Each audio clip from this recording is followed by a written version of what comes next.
Let's mic देश का मिजाज नॉर्थ ईस्ट।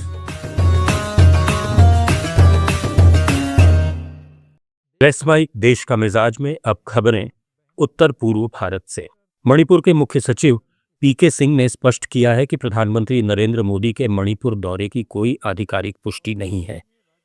कुछ मीडिया में खबर थी कि पीएम जल्द मणिपुर आएंगे और इसके लिए प्रोजेक्ट्स को तेज करने के निर्देश हैं।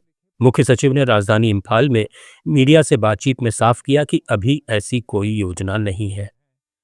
उन्होंने ये भी ऐलान किया कि मई 2023 की हिंसा से विस्थापित लोगों के लिए बने लगभग 350 राहत शिविर दिसंबर तक बंद कर दिए जाएंगे।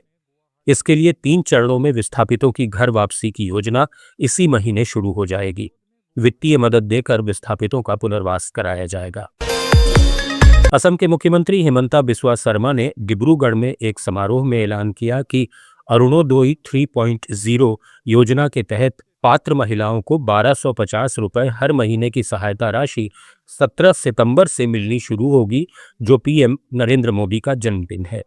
इसके बाद ये राशि हर महीने की 10 तारीख को डायरेक्ट बैंक खाते में ट्रांसफर होगी।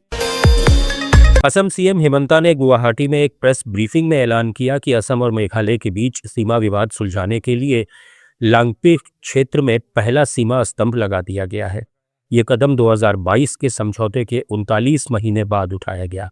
मेघालय सरकार ने इस सहयोग का स्वागत किया है।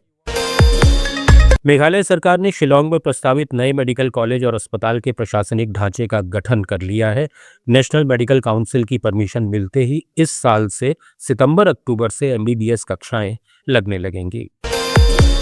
भारतीय सेना की स्पीयर कोर के general officer commanding lieutenant general Abhijit S Pendharkar ने ईटानगर में अरुणाचल प्रदेश की भारत चीन सीमा पर युद्धक तैयारियों की समीक्षा की। उन्होंने अग्रिम चौकियों का दौरा किया और सैनिकों की तैनाती और हथियारों और रणनीति की जांच की।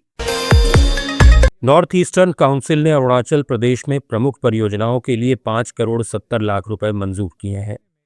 ये राशि ईटानगर में हुई एक बैठक में आवंटित की गई। बैठक में केंद्रीय गृह मंत्री अमित शाह वर्चुअल रूप से दिल्ली से जुड़े।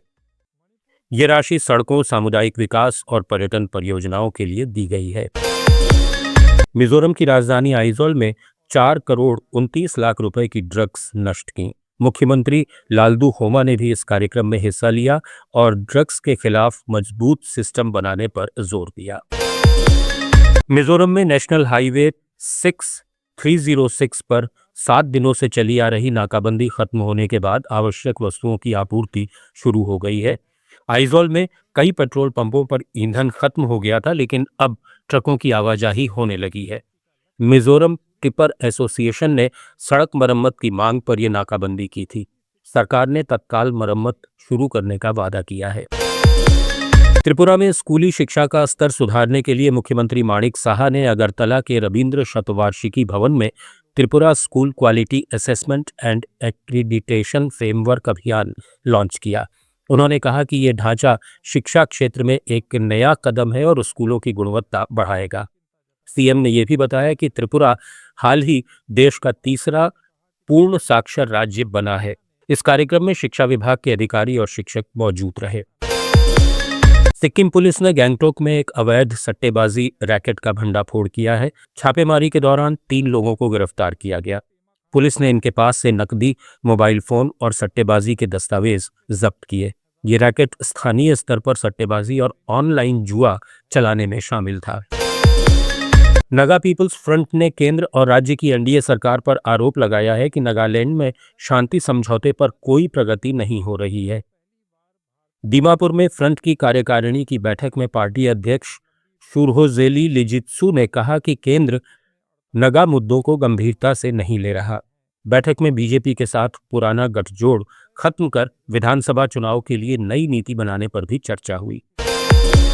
नागालैंड सरकार ने डिजिटल नागालैंड मिशन के तहत 50 नए गांवों को हाई स्पीड इंटरनेट से जोड़ने वाली योजना का आगाज कर दिया है।